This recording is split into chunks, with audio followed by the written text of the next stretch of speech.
Hi guys, कशा आहात तुम्ही? विचार करत असाल मी अशी डोक्याला पट्टी का बांधली. तर माझं खूप रात्रीपासून खूप डोकं दुखत होतं. तर सकाळी पण उशिरा उठले तर हिंदावी आणि आजींचं असं मस्त आरत्या बघायचं काम चाललेलं होतं. तर पप्पांची चालली होती देवपूजाने.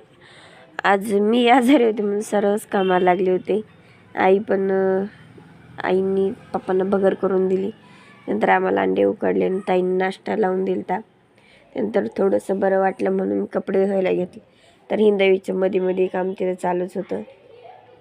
त्यानंतर ती तिच्या आजीसोबत काय बोलते बघ. होतीस ना,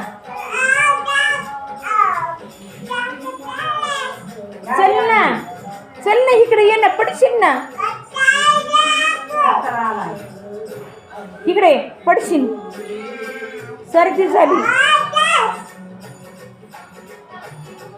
सर्दी झाली ना तुला. पाणी नको ना खेळू तिथं, वल्ल्यात नको ना जाऊ.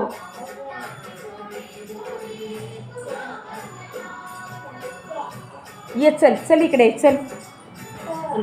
नंतर मला पुन्हा थंडी वाजून आली म्हणून मी पूर्ण ब्लँकेटमध्येच होते. तर आम्ही गेलो हॉस्पिटलला म्हणून.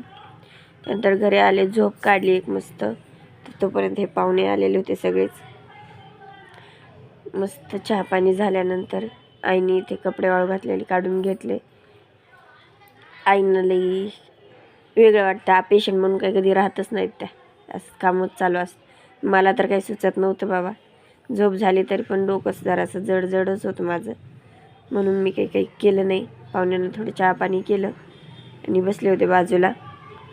तर आईंना भेटायला आलेले पाहुण्यांनी, त्यांना कुणी साड्या, कुणी खोबरं, खारी खोबरं, भरपूर काही आणलं होतं. त्यानंतर आम्ही हिंदावीला ना साडी चॉईस करायला सांगितली होती. तर हिंदावीला पण आमच्यासारखं दोन्ही पण साड्या आवडत होत्या.